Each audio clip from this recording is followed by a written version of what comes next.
Newness and Strangeness, a short essay from Will Toledo about the 2020 album Making a Door Less Open. This album was made from January 2015 to December 2019, starting as a collection of vague ideas that eventually turned into songs. I wanted to make something that was different from my previous records, and I struggled how to figure out how to do that.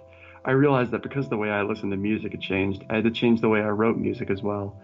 I was listening less and less to albums and more to individual songs, songs from all over the place, every few days finding a new one that seemed to have a special energy.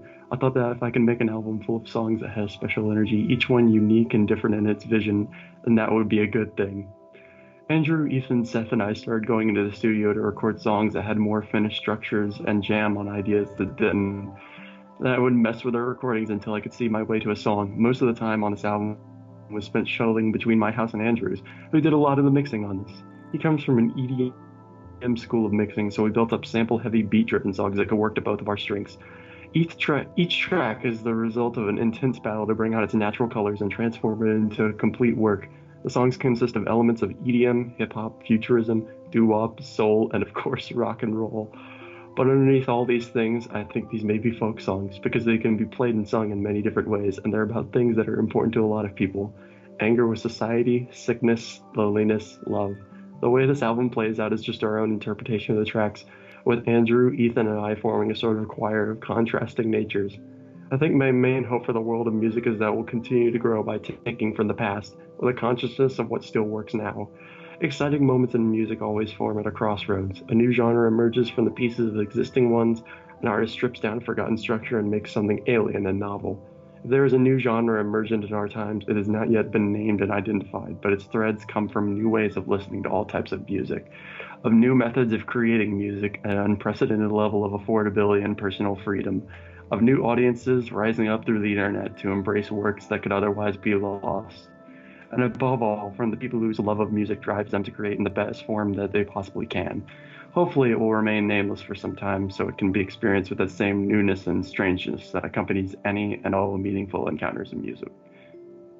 There's a more succinct way of putting this that Will Toledo put in a tour doc about a year before this, and this is what he said: in the next year I'm going to be making a lot of bullshit. This is the discussion about that bullshit. Welcome to the Indieheads podcast. I love this one. Hello, everybody. As Rose said, welcome to the Indieheads podcast. I'm your host, Matty, aka @Moravian on Twitter. On this episode of the pod, we have Rose, of course. Yes, hello. There's a hookah in the back of my dad's SUV. In the back. So I'll shut up. Nice. We got Zach. I don't know how to respond to that. Hi, @Awful113 on Twitter and most other places, theoretically speaking on Instagram. And I think Will Toledo was right about something when he said he was going to make a lot of shit. And then we have Jake. Beach Life and Death is when Will was trying to cover The Moon by the microphones, but he accidentally wrote Beach Life and Death instead. Damn, you're really fucked up. Why?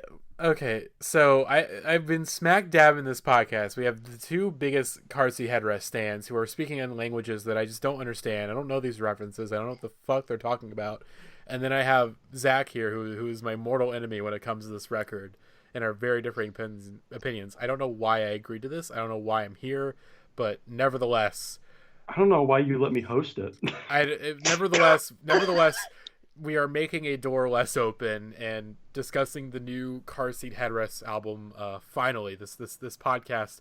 This is the podcast that was not supposed to happen. There's been many life things that have gotten in the way that this episode should not be happening. The elder gods have told us do not do this episode, but we are persevering, and yeah. I'm not gonna Rose and Jake. I'm not gonna go. If you want to know their opinions about Car Seat Headrest and their thoughts on the discography, you just go listen to the Twin Fantasy Retrospect. They go over most we everything talked for there. 2 hours. 2 hours. Just go there. But for Zach and I, where are we at? Zach, I will start with you. Before this album's release, where did you stand with Car Seat Headrest? I was a fairly new convert. Like I heard Fill in the Blank when he was doing promo for Teens of Denial, and that got me interested. I thought Teens of Denial was a very strong record. I think one of the like 4 podcasts I've been on in the last 2 years, one of them was the Twin Fantasy remake episode, and I very much liked that. And right up until the first and right up until Can't Cool Me Down, which I think is a good song, I was on board. And now, let's just say my position has evolved. And for me, again, new convert, got into them via Twin Fantasy. Vincent blew me the fuck away, and I became a fan from there, going through the back catalog. Not everything, only like the main like canon stuff, I guess, if that's... Like, I've not listened to any of the numbered albums. I've only listened to, like, Never See Young Band, like, once.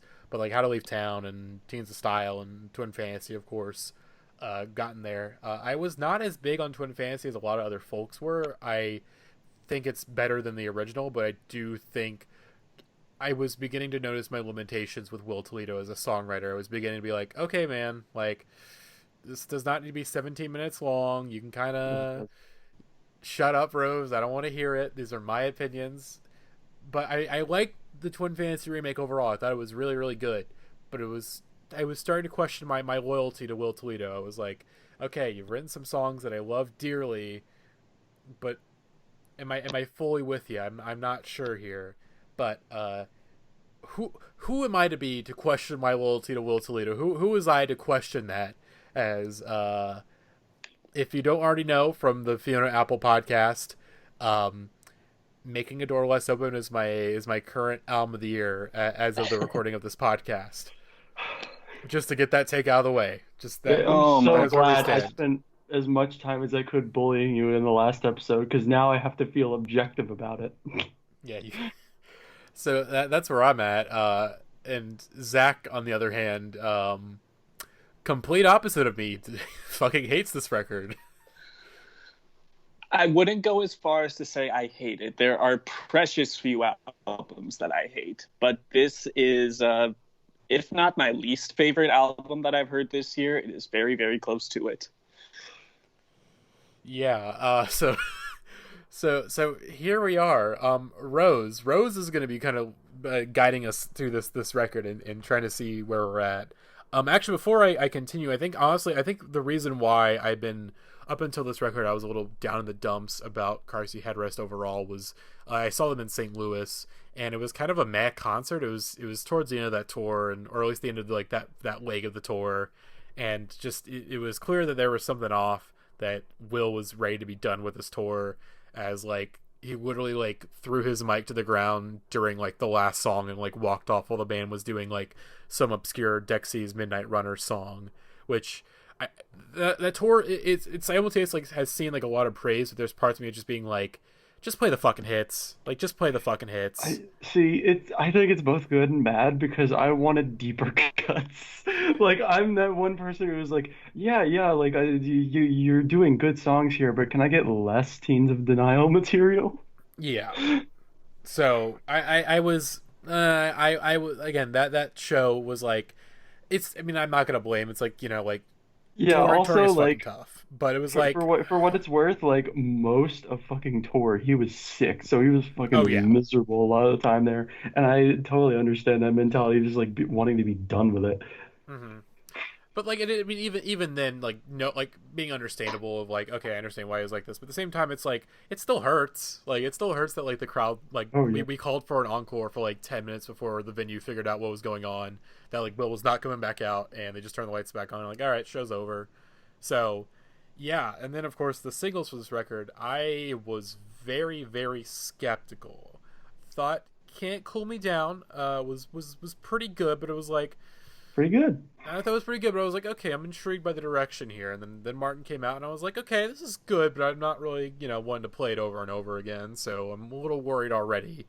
And then, also, I mean, I was just checked out for, like, the last part of this album cycle because, like, COVID happened, and I was like, I was too busy with other things, and I did not want to focus on a Car Seat Headrest album cycle that was looking to be kind of disastrous in some ways. So... Well, we'll get to Hollywood. We'll get to Hollywood because we will get to Hollywood. We will get to Hollywood. Listen, I am going to limit you people because I know it is going to get bad. Yes. Like, and also I'm the only person currently present to like actively defend that fucking song. Like, I like this. What do you mean? I know, but like specifically, like I think it is a single that is very effective as a single, but I will get to that later. Like, Okay. Personally, this album for me is like not his best or his worst, but his most confusing because there's on so many levels I'm just like, what the fuck is going on here? And for some reason, like my initial and like longer term reaction to this album is, as I mentioned on the last podcast, very similar to my reaction to Kanye West's The Life of Pablo. And I am extremely not surprised if this is Will's attempt to like mimic the idea of that album where there's a bunch of individual songs that, while they do create an overall arc of sound, there's no cohesive narrative bringing them together as much. And B, he might just be doing it because he wants to go back to the phase of the fucking around albums where it was sort of a reaction to his material pre-Car Seat Headrest name, like under Nervous Young Men, where he was just doing like traditional rock stuff. And with the early numbered albums, like 1 and 2 specifically, he was just like fucking around with presets and GarageBand, trying to find new ideas for himself. This feels very much like a hi-fi fucking around album. Maybe he'll get to true Life of Pablo levels and like edit it in a month from now. Oh God, I don't want that. I really don't want that. Speaking of which, I will get into tracklist shenanigans later, or now if you guys want. Because I have another anecdote. We'll get to it, but nevertheless, my opinion of this album. I'll go ahead, Zach. Go ahead. I actually got struck by a thought as I was walking to get my laundry out of the dryer, and I was like, "Wait a minute! A rock band coming back after a few years of radio silence with an entirely new sound? That sounds like Tranquility Base Hotel and Casino. So why do I love that album and hate this one? I don't know." Well, I hate that one, so I can't help you there. They're going for very different things. They're very different that's things. Very different pivots. I feel like this is more of a mutation of the car seat sound than like a complete fucking jump away from it, because there is still like people who were either like very on board with car seat or not on board with car seat can still tell you like all of the Will Toledo-isms are very much present. Like, if we even just get into the first song, which is the best song on the album, Weightlifters, like, like that one is most noticeably very car seat, I think. And I think it's the oldest song on the album. He said that the original like Drone was back from like 2015 when he was just messing around while on tour.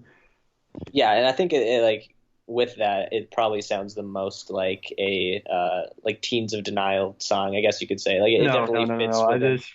In comparison, like comparatively, if any of these songs were going to show up there, I feel like it would be this one. Like like more of that carried over into this song than I feel like it carried over to these other ones. See, I extremely disagree because Deadline's Hostile sounds like a fucking that's true actually. Outtake, like parcel. Yeah, no, that's a good point. However, that one at least like kind of feels like a change from the songwriting of that, where like instead of doing that old practice that Weightlifters and a couple other songs do, where it's like, you know, hooks on hooks on hooks, that is like the Will Toledo mode dominant from 2011 to 2018, I feel like. Basically between Twin Fantasy and Twin Fantasy, that was how he operated most of the time. Yeah. Instead of that, it's more of a mutation where the song is like constantly shifting and doing new ideas with itself, which is very present on this album, to say the least. Yeah, the hooks are still here, folks. Yeah, there are hooks, but there's not like big hooks that get stacked on top of each other to make like this grand pop effect. It's a song of like 4 choruses, basically. Yeah, like there's nothing like a fill in the blank chorus here. Right, or like a Bodies or something where like every single kind of like melody could be its own chorus. Or even like Cosmic Hero, where that song literally wasn't written until the recording sessions for that album, but even that, it feels like perfectly at home with the other ones, because like even the fucking verse melody gets latched in your head in that same way, you know, the ba da da da da da da da. Yeah. And also, even though that song is like the chord progressions are stolen from what does OUJ stand for off of one. Yeah. Um, Again, I will be making many esoteric references. I think that's interesting though, because I feel like one of the most deceptively catchy songs on this album is "Can't Cool Me Down." You, like at first listen, it doesn't like seem that overtly like melodic, but it's probably the one that has been stuck in my head more than any of them. So it's kind of interesting that like that is the lead single. Yeah, like I don't know about deceptively. That one's been stuck in my head on and off since it came out. Yeah, I feel like it uses this album style to most vivid effect, I would say, in a way. Like specifically, it has that very subversive structure where like instead of, you know, building up on the chorus, it literally draws back. Like it's just Will's voice and like some minimal synths whenever he's going like "Can't Cool Me Down." Yeah, I guess that's what I mean when I say it's like deceptively catchy, where it's not like as like maximalist as like the choruses on like Teens of Denial or anything, but like the like melodic touch is still very much present. Oh yeah, definitely. Like I feel like even as that song continually shifts, there are little elements that like get stuck in my brain in a way that like everything else does. Like that weird little breakdown with the very like I don't know how to describe them, but like very siren sense. The Yeah, like a little MIDI synth. Yeah, I like really love that section as well as like the little string sample bit. And of course, hey, we're not supposed to be Yeah, here. I was going to mention that. That's like one of my favorite parts of the song. And in the album, like that specific breakdown where there's like that slow, like beautiful little string sample that just breaks into like this genuinely incredible breakout moment.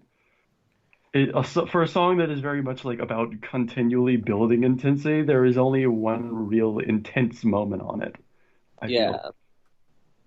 I'd say "Can't Cool Me Down." It's probably one of the like consensus good songs on the album. Where a lot of these other ones we start to get into some like divisive territory as we move through the track list. But I feel like most people can agree that like "Can't Cool Me Down" is a bomb. And also, while we're still discussing this song, can I just say "I Crawl Like an Animal to You" is such a Nine Inch Nails ass lyric. Yeah, it is. Like it feels. Jesus fucking Christ. Trent Reznor feels very in line with the vibes that Will is trying to do with this album. I guess, and we're moving on from like the first two songs. I don't know if we are, but I do want to say that I think those are the songs where what I think Will and Andrew are going for here works most effectively. I think that the electronic elements actually serve the song, and that's maybe a little harsh, but again, I have feelings about this record, so. And in some sense, I think like. I don't know, like some people are very much judging this record in a way that feels unfair. Not you, Zach, of course. I'm not saying you're like treating this from a skewed perspective. Like some people are like, man, I really wish they'd released the rock version of this album. It's like that doesn't exist. They literally like piecemealed this thing from weird recordings. And you can tell in a way at times. Yeah, I feel like it would I can't imagine a version of this that is just a through and through rock album. And if there was, I think it would like probably be worse than what this is. God, fucking like, oh God, like original Deadlines being on the album, that would be disaster. Like, Matty, I know you have thoughts on this since you're one of the other like two people in here who's actually bothered to listen to the vinyl mixes as well. Oh yeah. What song are we talking about? I know. Original Deadlines now. I'm just briefly mentioning that because it's bad. Okay, so these are I've only listened to the vinyl version once, so like these are very brief thoughts, and honestly that's as much time as they deserve. The vinyl version is not good.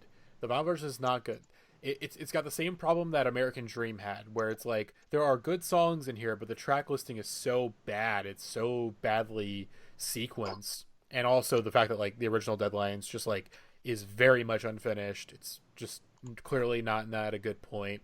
And then some of the stuff is just like, yeah, just like this is an album that's not ready, which is why even though this is my album of the year, I probably will not get it on vinyl until like they announce like, okay, we're putting the digital version out on vinyl in this next like pressing, which I imagine they're going to do at some point. I have thoughts on the sequencing that I am going to get into real quick, and I think this is my excuse to launch into my rant. Oh boy! If you're gonna. After this album came out, because I am obsessive and stupid, I decided to listen to the track listings for all the different versions. Like I didn't pull up the individual masters that were available, even though like the with vinyl purchase came with downloads of all 4 or 5 versions, because there's the digital, the CD, the vinyl, and then the promo master, which I think is just the vinyl but like better mixed for digital. But yeah, like the original vinyl version is such a disaster of a track list. Like you go from Can't Cool Me Down to Hollywood. Ugh. And then you go from that to There Must Be More Than Blood. There's like, it feels like a genuine like train wreck. I don't know how else to describe it. It's like it doesn't know what it wants to be, and it's like clearly not designed for anyone who would like this album. That doesn't make any fucking sense. Like, I have problems with Blood, but it's so obviously a penultimate track. No, I disagree with that as well, because I will get to that shortly. Furthermore, the CD version, let's see what we have here. Oh, fucking, if I have, yes. Okay, so, it's Weightlifters, Can't Cool Me Down, Hollywood, of course, because there's no Deadlines Hostile.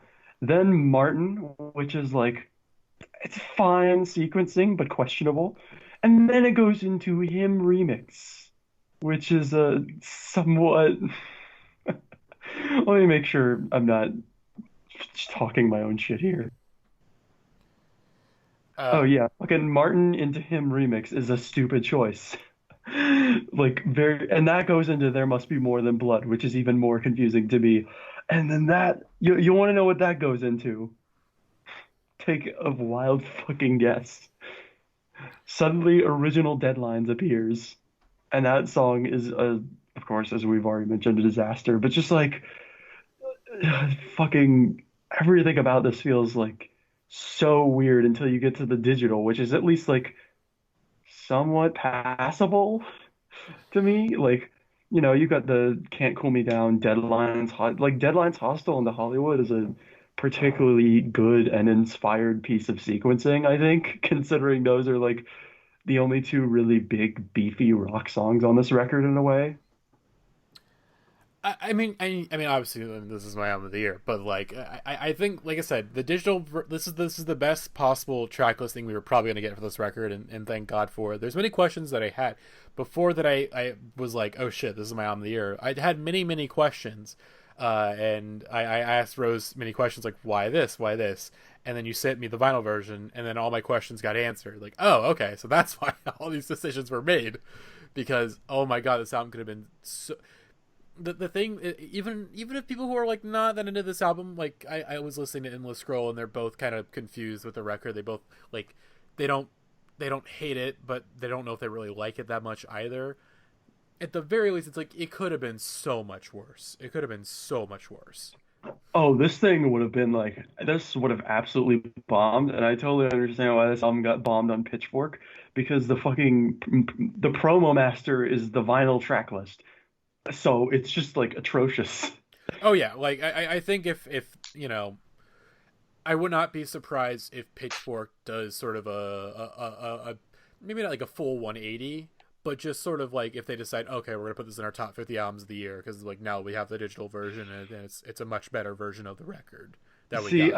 I don't think they'll give it the Father of the Bride pivot that they did last year, where that album got like a soft like, we don't want to best new music this, and then at the end of the year it's like, oh wait, this is actually like great.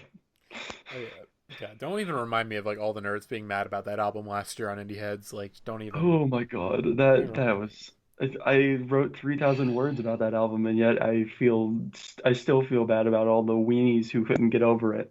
Yeah. But nevertheless, But we're talking about Car Seat Headrest. Talking about Car Seat Headrest. Can't Cool Me Down. yes, I didn't get to say much about it. But I do like Can't Cool Me Down. I think it's a good song. It's not one of my favorites on the record. I wouldn't put it up there, but it is like it makes sense as a first single. It is a good song. I do like it quite a bit.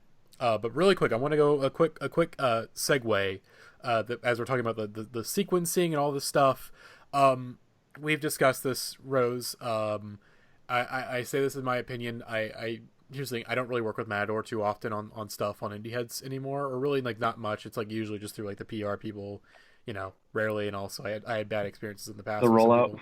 The fucking rollout. Fuck Matador and their Oh my garbage album God. rollouts and their just like refusal to let like any other artist do AMAs on our subreddit except for like Algiers and Malcolm. And we actually just got Perfume Genius, but we didn't work with anyone on Matador on that.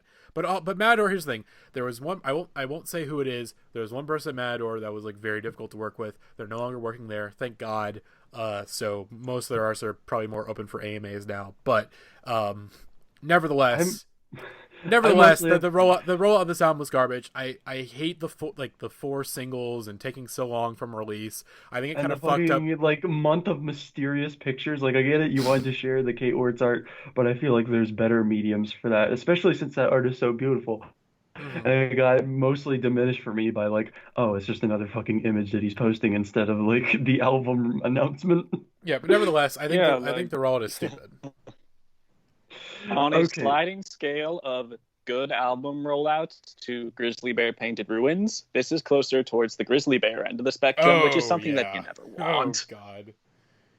Yeah, Yeah, that just roll was a fucking mess. I'll tell you that. just like this has been a slog, and it got worse with fucking pandemic because like suddenly the entire universe just slowed to a crawl, and it's like fucking album rollouts seem pointless at this point. Like Yeah, because then it was like still making 3 weeks people out at wait that for a point. record. Yeah, it was like a month, I think. Like we Yeah. still had a month when things really like got properly shut down. I mean, but overall, I mean, I like I have my personal gripes with Matador, but like the rollouts in this modern digital age, I just don't think rollouts like this benefit the artist. Like I think it ends up like hurting the artist more often than that. Like the Perfume Genius rollout was really weird. Like it was just like they had the two singles, but it was announced so far in advance, and it's just like, why didn't you just wait Yeah, why didn't you just wait like a month and a half until the album was out? Like that's a big enough artist that like you could do that, you know? yeah. What wasn't that album announced before this one? Like a Oh yeah, week before? it was announced like Yeah, in like maybe early February, maybe late January. yeah, it was fucking ridiculous. And like on the one hand, I get it. Like they want to have a lot of time to focus on the artist and like just make sure they're getting all the attention people need. But I feel like in a way it snowball affects everything where like that extra time just locks people's feelings in even more, like that further confirmation bias. So Yeah, like if they're like dead set on it being a masterpiece beforehand, they will like carry that into the rollout in a way, which is unfortunate. which I think is what they did Especially, with Perfume. That they only did two singles, and then this one they just dumped like four singles out, and they were just like, oh yeah. figure it out. I And don't know. like I don't know what you're supposed to be, so figure it out, Chunky. you gotta figure out what Madlow does. You gotta figure out what Matlow does, Chunky. Fucking- and like my favorite detail about this album is Car Seat Headrest has never before this point had a single that is charted on any sort of radio. However, they got their first alternative radio hit in the US, and you know what song it was? Don't say it. Hollywood. Don't Okay. say it. Okay, No! we're just gonna Okay. Let me get my centrist No, we're not launching Hollywood a take out Hollywood of the talk. I way. need to have my rant. Specifically, I Okay, just want to go back to the topic real quick because I never finished my thoughts. Okay, fine. Which is Go, that Rose. You have any fixed thoughts? Go track for it. list for Madlow while we're still on it. I put it so after like 3 days of listening to all the track lists, I went into my iTunes and I made a playlist and I gave it an appropriate title, which was "I'ma Fix Deadlines." And then I dumped the track list in the order with these specific things that I think are strengths on the album. Of course, the triplet of Weightlifters, Can't Cool Me Down, Deadlines, Hostile is like a perfect opening for the album. However, I think the vinyl mix of Hollywood is better, not just because there's less Andrew. Like I think I will get into my feelings later on that, but like I think it has a better build up without Andrew in the first verse coming out the gates. And then Martin immediately after that, because like I actually think those are just like I feel like having a slew of singles right there is a good idea. And then after that you go into Original Hymn, which is like the only loss that the digital has is like Original Hymn is not on it for some reason, even though that song is like actually one of the coolest things here. Then you go into There Must Be More Than Blood, then Thoughtful, then Life Worth Missing, and then fucking Him remix right before Famous, so that way people are like, oh, what's this weird glitch pop shit? Essentially, and I remove What's With You Lately because I hate that song, but I'll get into that. Okay, Rose, no. Okay, boom. I'll get into it later. Rose, 10-minute timeout. We're gonna let the 10-minute timeout. All right, 10-minute timeout. Okay, you brought up Hollywood. Let's just get it out of the fucking way. I like Hollywood, but I don't know if I like it because it's a good song or if I just have like Stockholm syndrome. I don't know what it is. Here's the thing about Hollywood. From the beginning, like I listened to the demos before this album came out that got like dumped all over the internet by people, and like the Hollywood demo when I first heard it, I was just like, oh my god, this is gonna be on the album. Like just genuine shock that this was like a Car Seat Headrest song and not like just a well-produced One Straight Danger song, which it kind of is, but also is definitely not. So like this, as far as like, I have like I'm a pretty centrist take on Hollywood, and then I'll just kind of like release the hounds, on you all. But I think like as far as Hollywood sounds, it's like not necessarily bad, but I think the thing that stops it from being good is like that is definitely on Andrew's vocals. Like I don't know, I'm not going to comment on like their criticism of like Hollywood or whatever, but just like to me the thing holding this song back is definitely like Andrew's screaming. It just like does not sound good to me. Like I don't think he's like the other parts where he's on the album is fine, but for some reason it's just like really grating for me. It's like sounds like he needs to clear his throat or something. So I also prefer like the Will Heavy version, because as far as like the scaffolding of the song is concerned, like I think it's acceptable and like a good alternative song or whatever, but it's definitely just like the vocals that kind of like turn me away from it. Sounds like the second half of the Dean Pelton rap from that one episode of Community. If anyone understands at all what I'm saying there. Okay, Zach. What? Go ahead, Zach. Just go ape shit. You just again. I can take it, buddy. Come on, go for it. Hit him with it. I'm going to preface this by quoting something our dear friend Alex said in the podcast chat room. One thing is clear: Andrew Katz ate too much ass, and it has poisoned his mind.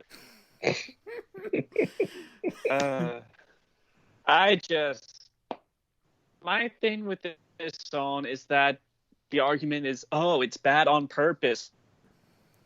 Still a bad fucking song. I don't know if I heard a worse song this year. I don't know if I heard a worse one last year.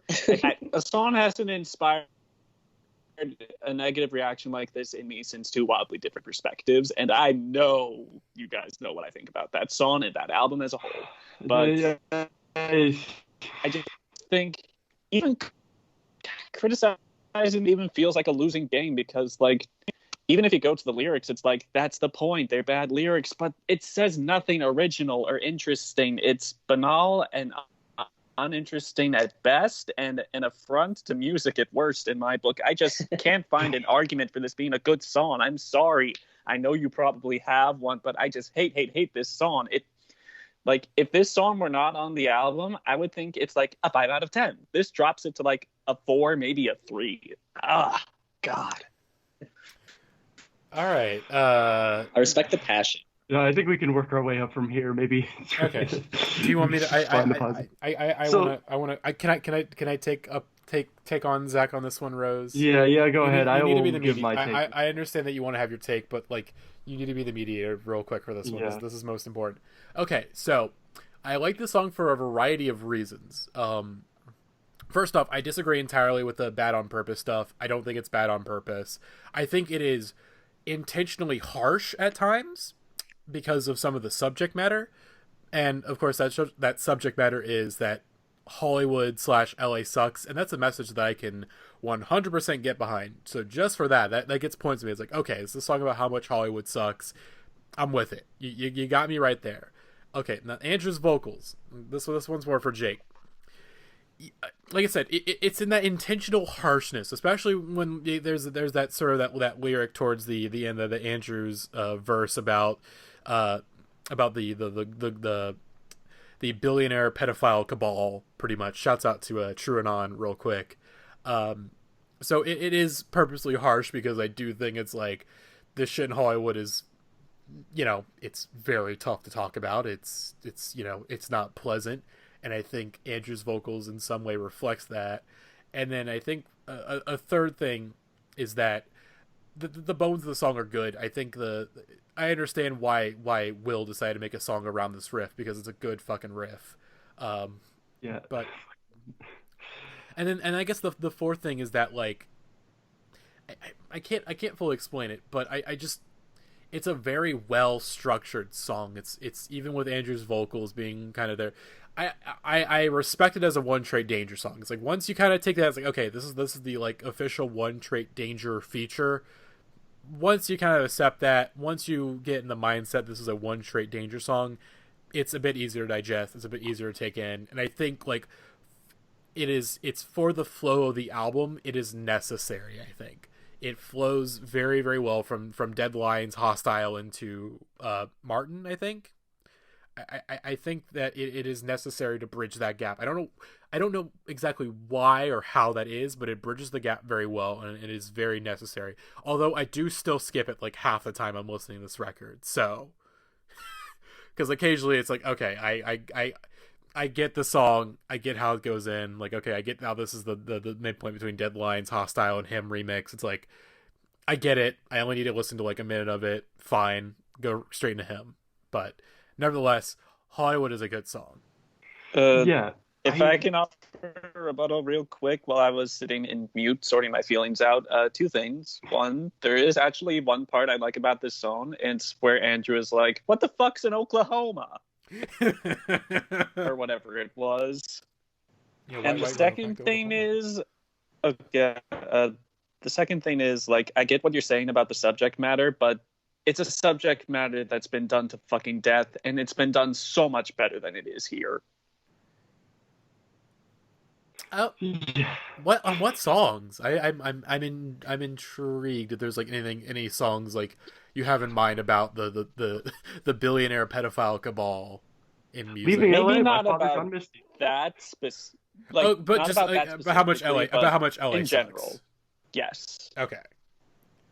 That is true. There's a lot of songs about how much LA sucks, but not to say that Hollywood's like one of the best songs about LA sucking, but it gives you a lot of points in my book. I get a lot of points. Okay. Okay. But, anyways, yeah. Rose, go ahead. Okay, so I'm very fascinated by like the way this song has mutated over time, and like listening or reading Will talk about it.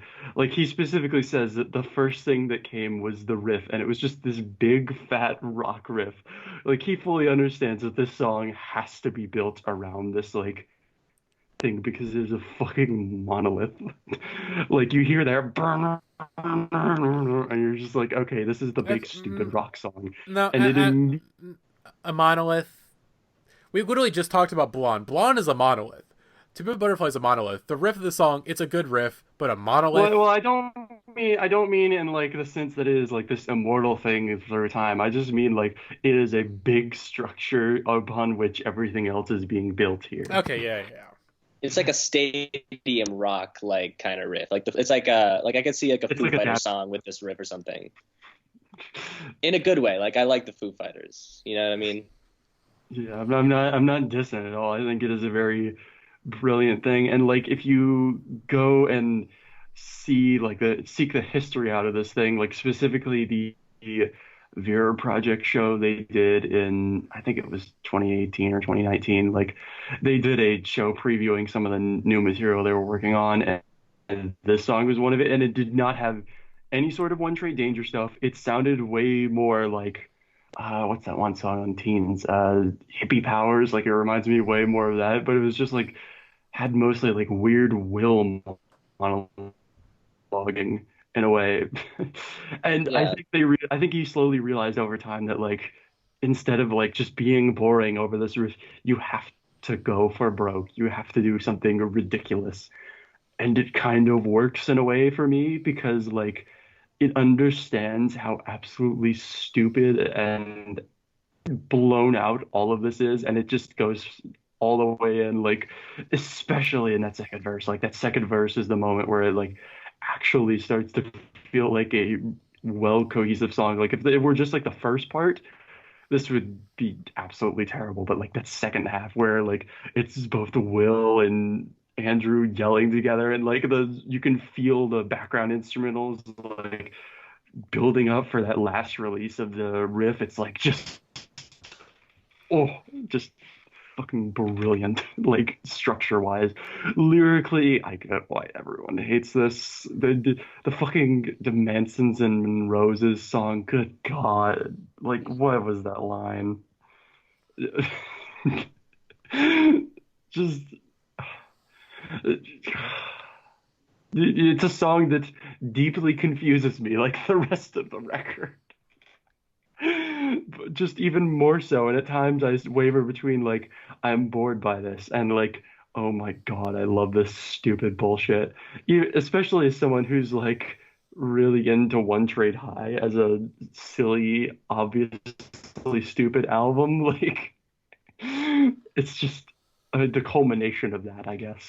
If Jake has any thoughts on this as well, like extra, go ahead. I feel like we have covered the umbrella of my thoughts on Hollywood. Let's just move on. Let's move on. It's yeah. You gotta get the ugly shit out of the way so we can go to the. We've had enough.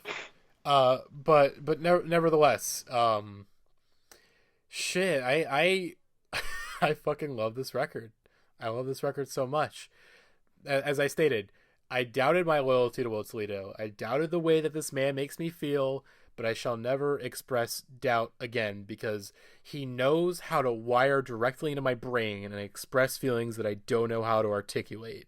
But this is just, again, he's fucking good at writing songs. Like he's just fucking good at writing songs.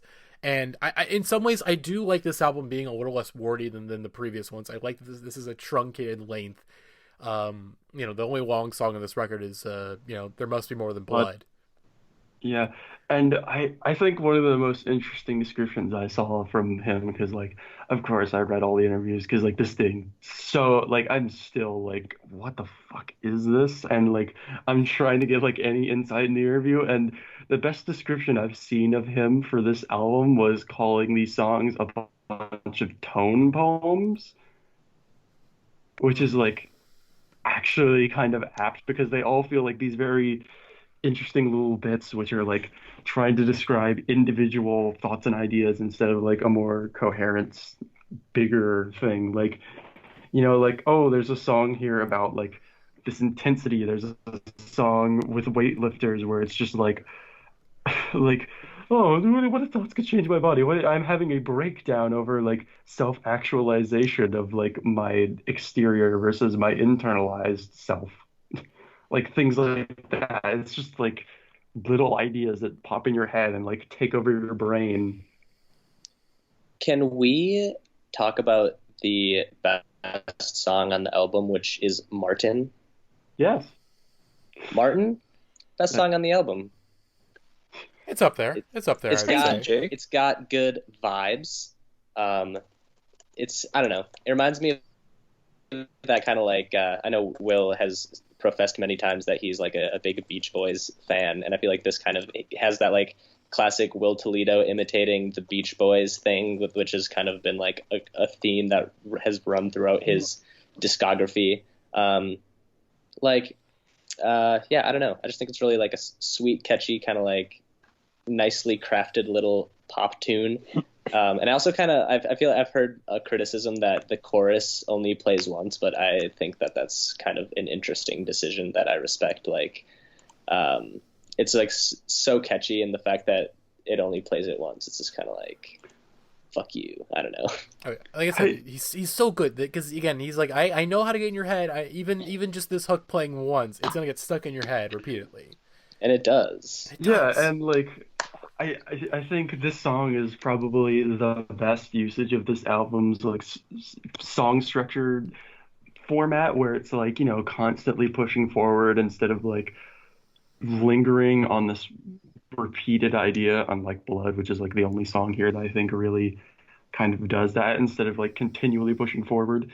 Like, you know, you've got the verse, then you've got the chorus, then verse, then like weird kind of build up, and then like a breakdown instead of like a real ending. Like, it moves into those vocals, and like on the demos of this, and like apparently Will wanted to add a Prince sample, which of course is never going to fucking happen.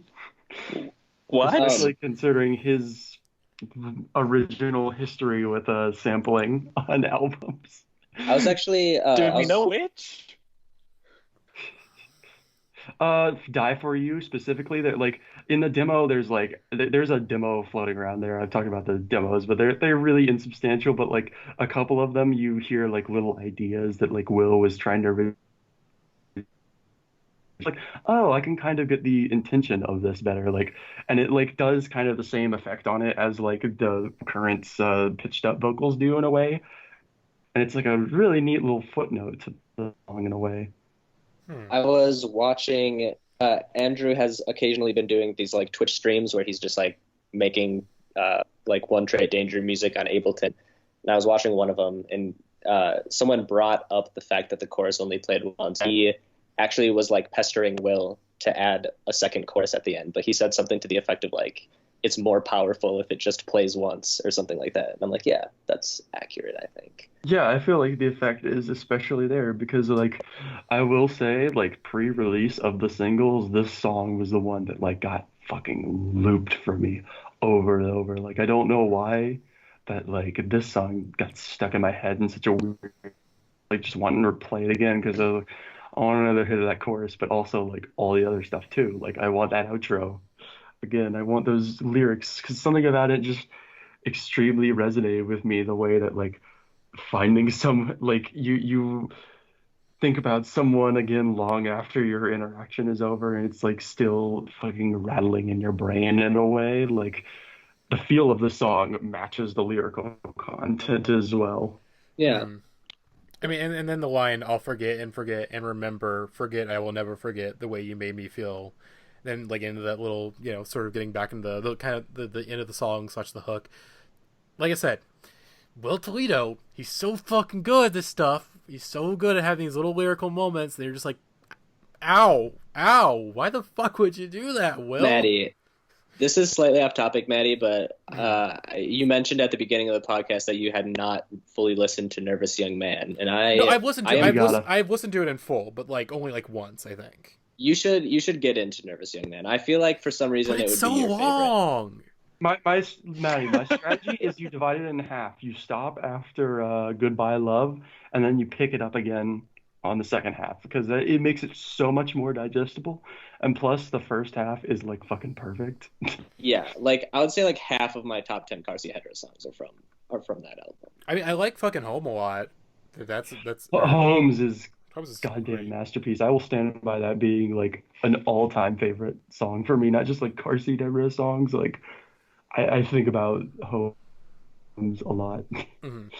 And speaking of like lyrical moments that I really loved on this album, just to go back briefly to Weightlifters, I know we'll probably talk about it again in a little bit, but like that second verse on Weightlifters, specifically the part where he's like just talking about like having a fucking breakdown in his supermarket, and the way he describes it of like music blasts through the market, it's the sound of the machines, like this pop music has been desensitized for them to the point where he's just like, it's all machines, and like quarters crushed into pennies instead of like, oh, I'm getting change. One thought turned into many. I'm having a panic attack.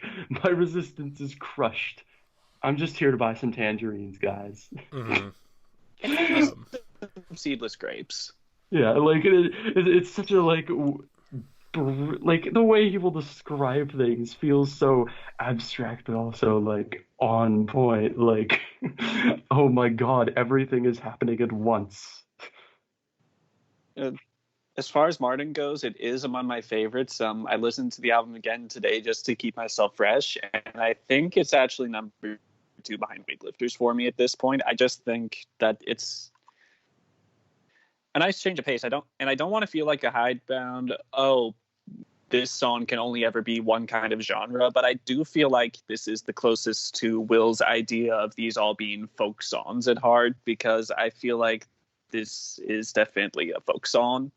Maybe it's because of that acoustic lead, but I don't know. That's what I read into it. I think there's a horn in there somewhere. I really like it. I think it's on the outro. It's honestly maybe my favorite musical moment on the album. I love that horn solo. I forgot to mention.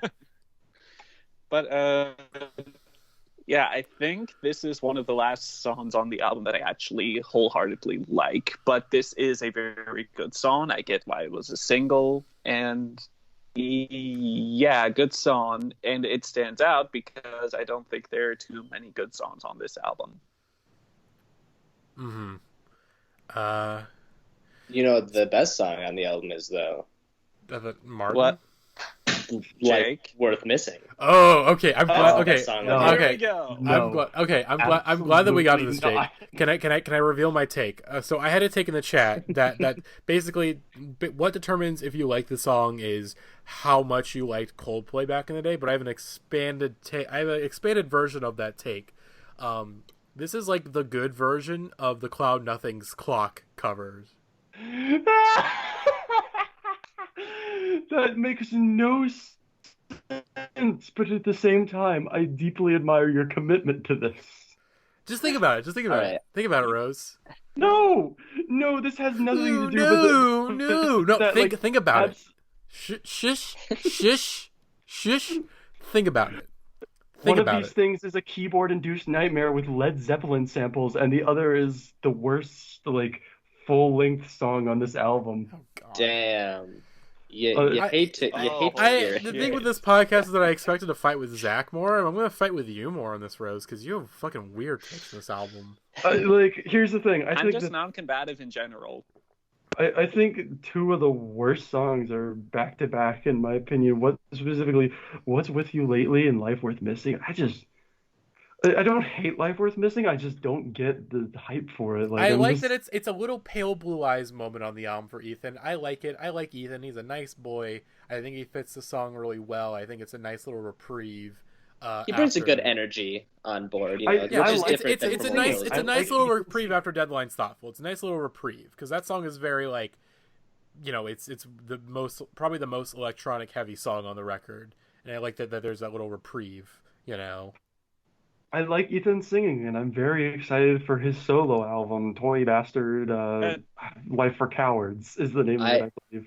I feel like, Rose, you're going to admit that Life Worth Missing is a good song within the next, 3 months. That's my guess. No. One day you will begrudgingly message me. I don't like the fucking choruses on this or any of the structure. It's just it's a mess, and it just feels extremely the worst tendencies of late 2000s pop, late 2000s indie pop. See, I feel like it's a good version of that exact thing. I mean, it's Car Seat Headrest takes on Coldplay, and I respect it and I like it.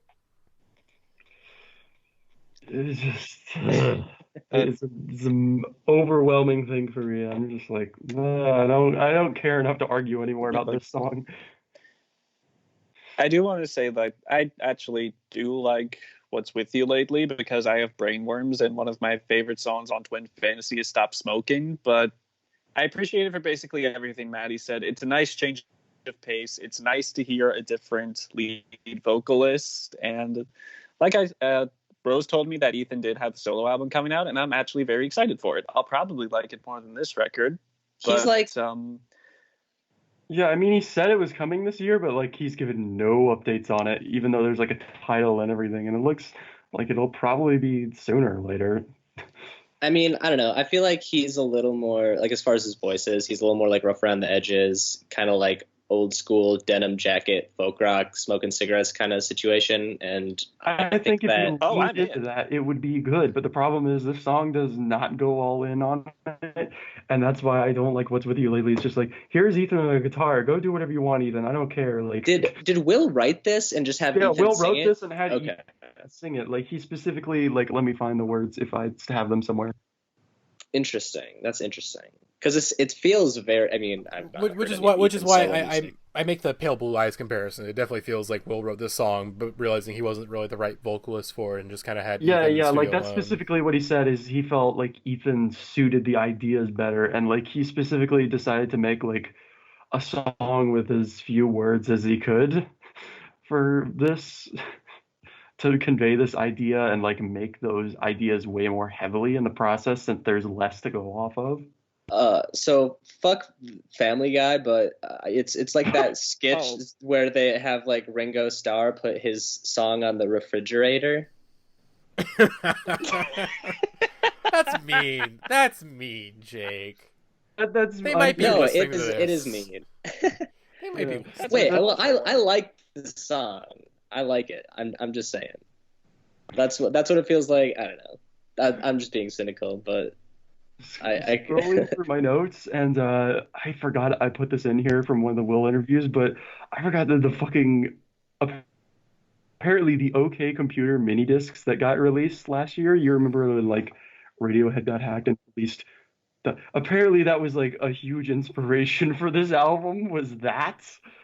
I respect it. That surprised me. I respect it. In some way, I respect that, but also like I feel like having 19 hours of disorganized music and live cuts might not be the best thing to be inspiring your creative process, because that's too much music. I'm joking, of course. It's all in jest, but also like it feels disorganized. That's like my biggest problem with this album. Okay, as songs. Okay, since we're speaking about disorganization, let's talk about the fact that there's two songs called Deadlines on here that are very similar, but very much not. It's like in your brain, you know that in your brain they're the same song, but at the same time they're both very, very different. It was one of the questions I had. It was like, why is there two versions of the song? And then of course, listen to the original version of Deadlines, and I go, oh, now I get it. Yeah, like the original is like this weird rock and electronic fusion that doesn't know what to do with itself, and that's part of the reason why it sucks, is because like it does not know what angle it wants to stick to production wise. So Will was just like, I'm gonna split it up. I'm gonna do the rock version and the electronic version, and both of those are so much better for it. Yeah, gotta keep them separated sometimes. And I mean, and they're two of my favorite songs in the album. I might go as far as say that Deadline's Thoughtful is my favorite song on the album, because good opinion. I love both of those as well. I think they're really brilliantly structured as songs, and like they find ways to like be meaningfully different from each other, but also like still have you drawn back to like that original hook of like, oh, compassion, or you know, like. And I think in some sense it is very brilliant. Like the second one, even though it is just the One Trade Danger song, drove my car, resped and like restructured with new chord progressions, I do have a gripe with that, because it's just like I don't want to be thinking about that stupid fucking line about the hookah in the back of my dad's SUV while I'm listening to a car seat headrest album. Okay, okay. I'm not gonna listen to that song. I'm not gonna figure out how. I'm just gonna ignore what you said about that car, about the interpolation. We're just gonna forget that it is a thing, because these are two of my favorite songs in the album. Like, Drove My Car is a good song. The thing with Will Toledo is that you look at Will Toledo and you go, "Oh, this is a dork," but yet you listen to his songs and you're just like, "This dude's fucking cool. He's fucking cool. He sounds so fucking cool on these songs." I never thought Will Toledo was cool. Now that's a who has ever for me. I think you were the first person to ever have that thought. It's weird. I don't understand, but it's just like you listen to those songs, you go. He's a big dork about music, and I respect that, because I am also a big dork about music, and like I don't think I have ever felt a point where I thought, oh yeah, this music is so cool. I'm more just like, this is music that I feel deeply passionate about and feel like I can only tell 3 people the real extent of my feelings about. uh, so, 3 of whom are in this call. Okay, so explain this take. I don't know how to explain it. You just either you feel it or you don't, and I feel like when I listen to these songs, like Will Toledo is fucking cool, the way that he's able to slide these lyrics together and able to have these songs gel. It's just like, he just sounds like cool, and it's like, I don't understand why, because you look at him, he's a fucking dork. He's got the fucking stupid mask on. How is this dude cool? But like, but I think that actually ties in with the reason why he wears the mask, because he wanted there to be like some separation between himself and the music, and I think that's why he's able to kind of have this more like this confidence about himself. Yeah, I mean, there's a more of a confidence about himself, because it's like, technically, like, this isn't him per se, you know. This is not even like a character, but just sort of a separation. And I think that's why I think this album generally works. Because I think there was no way. I mean, is the mask kind of dumb? I Tell get me it. about Will Toledo. Why does he wear the mask? Oh God. I don't know if I fully agree with it, but I do think that I understand I understand the reasons why the mask is there, and I think the reason behind it is good, and I think it helps the record, because I think like, he couldn't just do Teens of Denial again, he couldn't do Twin Fantasy again. It was very clear that he wanted to do something different, and I think the mask was a good way. Like this and just be like, hey, it's me, Will Toledo, I'm putting out more songs. That's weird. Exactly. Which I think the mask is a good way to kind of cover that up a little bit, of just being like, I'm going to try something new, and this is kind of the best way I can like psychologically get myself to try these new things. And I respect it. I respect it a lot, and I think it generally works out really, really well on this record. So yeah, Deadline's thoughtful. Maybe my song of the year. It's a good EDM song. It's a good EDM song. I feel like. I'll let you go, Jack, real quick. I was just gonna say, I feel like Deadline's thoughtful, like, kind of embraces the electronic side of this album, like, probably, I don't want to say the best, but it's definitely one of the best. Like, it's kind of like, even Can't Cool Me Down is like sort of sparse and minimalistic, but I feel like this one really is like, goes for it. Like, yeah, this is a fucking like electronic song. Like, what's up? Yeah, like, he talks about like trying to do individual genres and everything, and this one I'm just like, this is an EDM song. Like, of course, you did it, Will. Like, you know what? Blast Deadline's thoughtful in the club, you know. You know what Deadline's thoughtful reminds me of? It reminds me a lot of like the early Crystal Castle stuff. Interesting, very interesting. Which I know Crystal Castle's fuck Ethan Cath. Like, it's completely fucking ruined now with what he did to Alice, but it's like, it's a reference point that like it was one of the first like indie acts that I got into, and it's a reference point that like grabbed me pretty quickly, because it's been, you know, people have been talking about Crystal Castles on the timeline like the past like month or two. But what were you gonna say, Zach? My original take on the Deadline situation is, some people say, why is this on here twice? My thought is, why is this on here once? But I've listened to it a few more times, and like, I'm okay with it being here now. I guess I prefer Hostel simply because it's more immediately accessible, but it's just like, it's fine. I don't hate that it's there, but I could also do without it. It's whatever. The biggest problem with the Deadline's thoughtful is that when he says a pair of hands took me to your face, I can only hear it as a pair of pants took me to your face. And I like can't escape from that interpretation. They both bring up the same kind of reference points. So yeah, same kind of vibe, you know. Like, I feel like they kind of had a darker energy than a lot of car seat headrest songs normally do for some reason.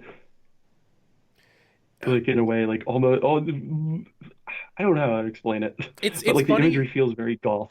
It's funny that we just did a podcast on Blonde, because I feel like there's some, like, Deadline's thoughtful, and like maybe Hostel and sort of Can't Cool Me Down, I think, very reminiscent of some of the themes of Blonde, of just sort of this like you know, the you know, where excess kind of comes back to get you a little bit, of just like, you can't live, you know, you can only live a life like this for so long until it begins to kind of eat at you a little bit. And I think that kind of comes across on a few of these songs, of this excess, you know, being too excessive and, you know, sort of hurting you in the end, you know, just sort of like, I think with this album, obviously Will Toledo, the sounds of this album are very inspired by like playing on these like festival stages, and kind of wanting to these big pop artists and hip hop artists and wanting to like sonically compete with them. I don't think it works on a few of these songs. I think it's like I respect the goal, but you can't really do that when your synths sound like the way that they do. But nevertheless, it still kind of works. I think like the pandemic in some ways has kind of made this album work a bit more for me a little bit, just being like, okay, you can't play this on festival stages, so like that comparison just is out of the books. Although I would like to hear how some of these songs sound live, because I have to imagine they sound much better live, at least in terms of like when he's talking about the festival thing. And I understand it's like, okay, these songs probably work better live in that way of like, oh, I would understand like what he's saying about wanting to compete, and like him actually being like, oh, he actually might be right about this. Yeah, and like I feel like he talked about wanting to bring theatricality into the live show in a way, and I'm sure that would be an interesting shift if only the Mass Mocha show had actually been allowed to go on, and we could have even gotten like a taste of what this was supposed to be. I guess because I feel like that would have been a very necessary part of this album cycle, like something that really rounded out and showed you like everything Will Toledo was trying to go for, and now that entire angle is gone. It's just like, well, the album was all we have, and it feels much more like this into piece rather than like something that's like pushing out for attention. Yeah. And like, yeah, it's just very weird to me. Like, and also while we're still on the Deadlines tracks, I do want to specifically mention one of my favorite parts on the album is that breakdown on Deadline's Hostel where he's going like, you can hear a pin drop, feel it, and is like slowly ramping up that intensity, and he just breaks it down into a fucking countdown like 1, 2, 3, 4. It makes me laugh every time with just how ridiculous his going for it there is. Mm-hmm. Also, not really I don't fully understand why Andrew is like yelling like a Karen at the end of the song. I don't really get that per se, but it doesn't ruin the song. Yeah, I think it's a nice addition to ending it, like instead of just like letting it drift out. Yeah, I generally do like hearing the little bit of like not really studio banter per se, but I do like that the last like couple albums where we kind of he keeps those moments in, of the the band and being like, okay, so it's like it's not like exactly a peek behind the curtain, but it does, It feels human, and it makes the band feel more like a band instead of like previously where it's like, this is Will Toledo making his song. Exactly, and it makes you exactly, and it reminds you that like this is not such a serious, it's not as serious as some people think it is, because I think people do get that interpretation from Will. He doesn't help himself because he takes himself very seriously in a lot of these interviews. But at the end of the day, it's like he as an artist, I mean, he put fucking Hollywood on this album. He doesn't take himself that seriously as an artist, especially with this album, Yeah, I mean, it literally like fucking Unforgiving Girl. There's that bit at the end where they're like, "Fuck you!" Like it's just like they don't really care that much about it. It's not that serious. At the same time, though, it's like these songs very much have these intense feelings burned into them. But at the same time, you got to be silly. You got to remind people like, this insanity is not all there is. Yeah. So, is there? I feel like we've kind of covered most of the bases of this album. Is there any last points that anyone wanted to make? I know we didn't really touch on There Must Be Blood. I feel like there's a lot of songs we need to go into, because I think There Must Be More Than Blood is one of my favorite songs lyrically, and that's partially because it goes back to like the old school Toledo storytelling style. Like it feels very much like when people are like, "Oh, this album's gonna be How to Leave Town 2" before it came out. Like this album is like the closest any of those people got to being right. This particular song, like, yeah, and it's a really great song about like I don't know, like this particular anxiety with like queer kids in like rejective families. Like it talks about going back somewhere and wondering like, do these ties really matter to you anymore? Like there must be more than blood that holds us together. I agree. I think it's one of the best lyrical songs on here. Yeah, I get it. Must be more than fear when they pull back the curtain. Like it's just these feelings of like like you've been rejected in a way, and like your forgotten car, like all those little images in there add up into this greater picture of like somebody just dealing with this anxiety of like having to go back into that, I guess. Yeah, well, now I feel like an asshole. Oh. See, I don't think it's about Will personally, because I think a lot of these songs are just stories. Again, like these are just ideas that he pushed. Because I think Will probably has a very normal and accepting family, but like this is incredibly good writing for this kind of topic. Mm-hmm. Yeah. It's a well written song, which is my thing. But like, I don't know I don't get why Will could do. I don't get why Will can do a song like "Hey Space Cadet" or "Ballad of Costa Concordia" and have those justify their length, but I tap out midway through a song that's less than half their length. It just doesn't really hold my interest. I don't know why. I think for me, like the main thing that got me like really excited about the song pre-release and even after, like, is it reminds me a lot of the specific ways that How to Leave Town function. Because like again, like it's not a direct replica of that formula. Because I think that album, one of its most particular strengths was the way it used synths and made everything feel distant on that album. Like the production on that album was specifically trying to imply like both physical and emotional distance in a way, and this almost kind of goes for the same feel with a sense, but it feels much more like tight, like anxiety driven in a way. Yeah. I mean, I get the song now. It was like I didn't. It was a song that I probably paid. I'm actually kind of with Zach a little bit that like usually most of the long Car Seat Headrest songs like justify their length, but this is the one where it pushes it a little bit. I do wish there was a bit more musically going on here. I do wish that there was some more interesting sections, because I know Will is capable, obviously, but I do think that like if there's any weak points of the sound for me, I will say it's like, yeah, he could have. I'm intrigued to hear some of the more, apparently, like, they did a lot more jammy stuff in the studio that didn't make it on this record. So I'm intrigued to hear some of that stuff on. For what it's worth, he said that the next stuff that they're working on is like longer songs that didn't make the cut from these sessions. Like he's specifically going to be looking into those during quarantine. Mm-hmm. So I'm intrigued. But then I guess that leads into Famous, which it's somewhat contentious. I feel like I've heard mixed thoughts. I really like the song as an outro. I really like the song like a lot. It is one of my favorites on the album because it's so like specifically trying to be weird. Like he talks about like, oh yeah, I'm doing a David Byrne thing. Like no, like this does not sound like he ultimately fails at that, but at the same time he also creates a very interesting performance, I guess, rather than like mimicking David Byrne. Mm-hmm. I still don't really know how to feel about Famous, honestly. I've listened to it like so many times now, and I feel like I kind of have fallen on like every end of the spectrum when I listen to it. I think there's like some generally cool stuff, and sometimes I'm like, man, this is really interesting, and then sometimes I'm like, think it's kind of anticlimactic, but I think it's like for the most part pretty fun. And I feel like in a way it recognizes that this album is very much non-cohesive, and it's like, let's just seal the bow on that and make a not closer.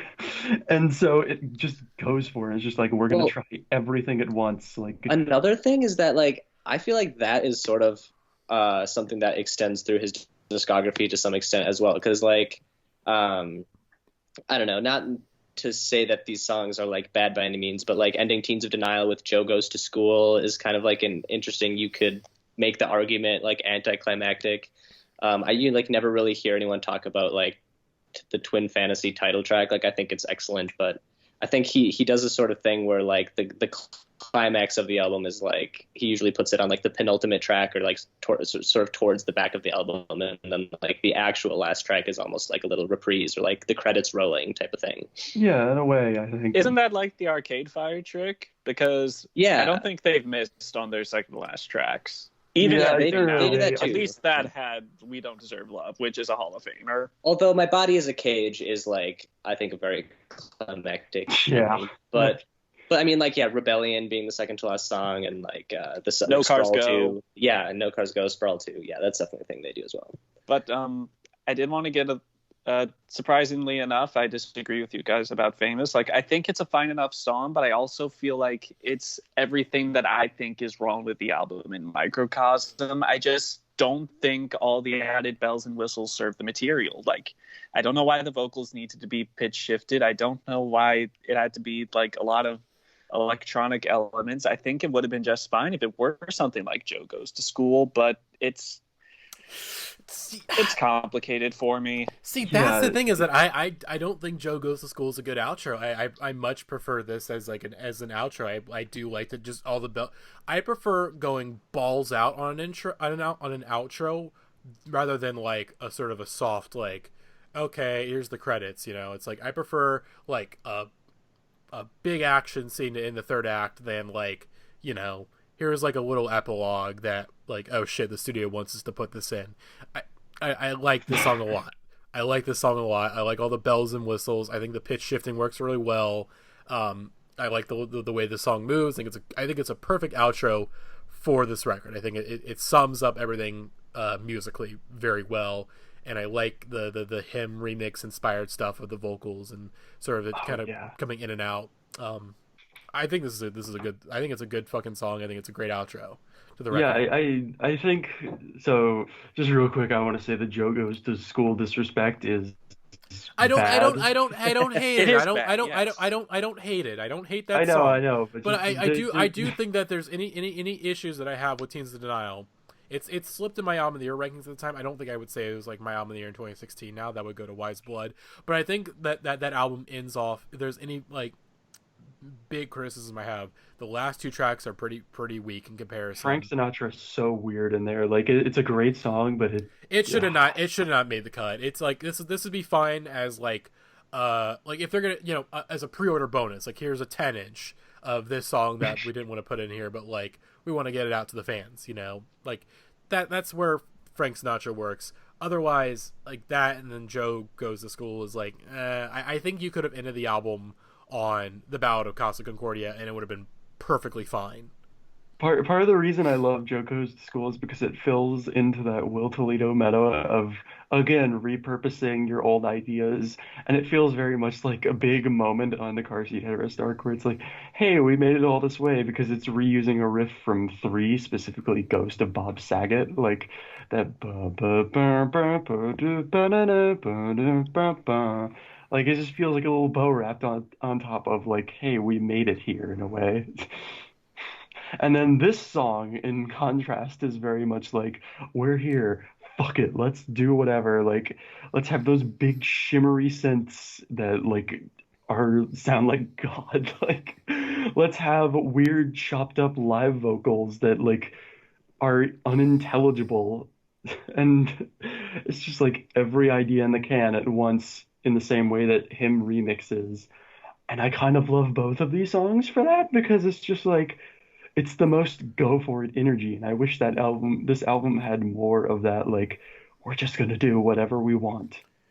Yeah, a criticism that I maybe had early on that I don't like, even though I like this album obviously quite a bit, there in some ways it's just like, for an album that was kind of hyped up to being like a band just like throwing everything at the wall and seeing what sticks, it's like I feel like they could have gone harder, but at the same time it's like, well, if they went harder, would I like this album as much as I do? I think it reaches a solid mid ground, but at the same time there's a part of me that's just like that image of like Sickos yes, of me wanting like the alternative version of this album where he just fucking goes for it. Yeah, of course, I understand that. I mean, to quote AJ, who is not here with us, but he wanted us to quote this, if the dial of ideas was turned to low for the last few years, it's quickly moving into the hot position. Quote from Dave Rubin, the internet's favorite centrist. I'd rather quote AJ rather than noted piece of shit Dave Rubin. Oh God. Okay, I think that about does it. I think. Is there any lingering thoughts that anyone had before we wrap up this episode? I should start lifting weights. Go ahead, Jake. Yeah. Oh, God. That's all. I should start lifting weights. Good. If I can put this into a bow, I want to say that I absolutely respect that they went for it. I just don't think it connected. I feel like I'm a little bit of a does this choice suit the material? Does it suit like what the artist is going for? And those two aren't. I don't think those two are mutually exclusive. And while I think the material here ticks the doesn't check what the artist is going for me personally, I just don't think the trait stuff really fits with the material that Will gave. And obviously, a lot of people feel differently about that. And that's fine. I get where they're coming from. But for me personally, it does not work.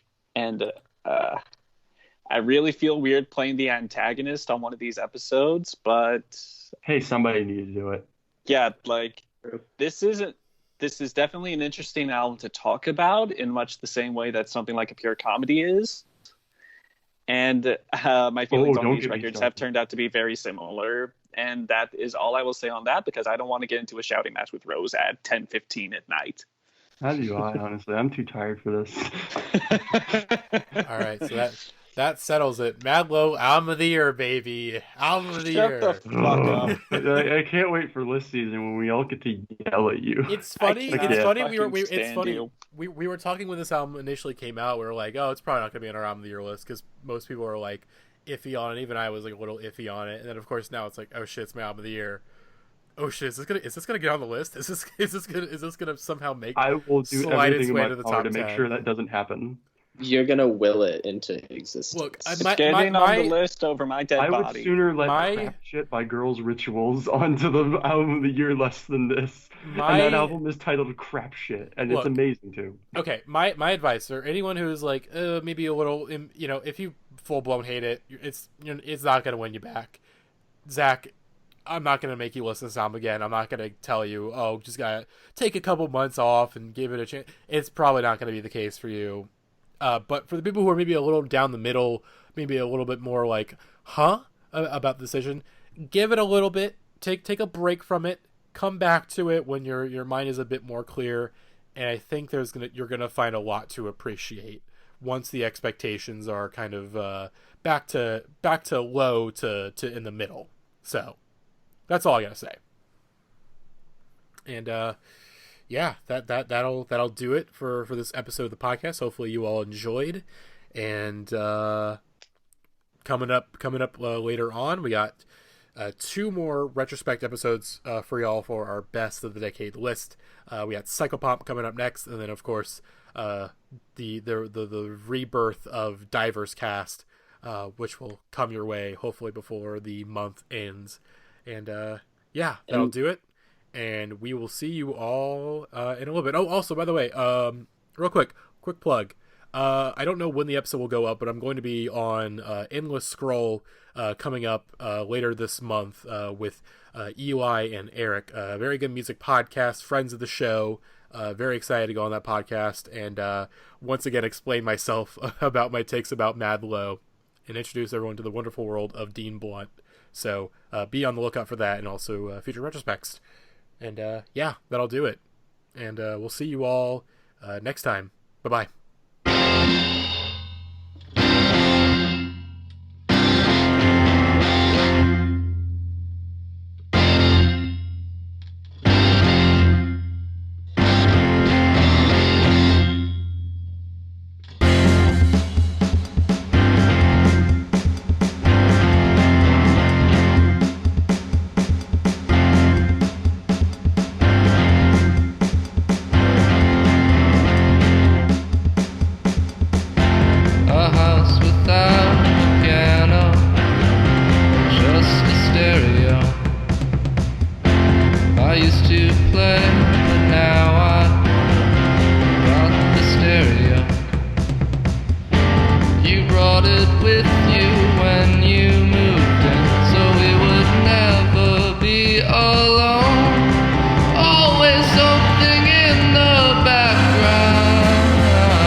Just a hint of a black eye.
change, but oh my god, it's so hard.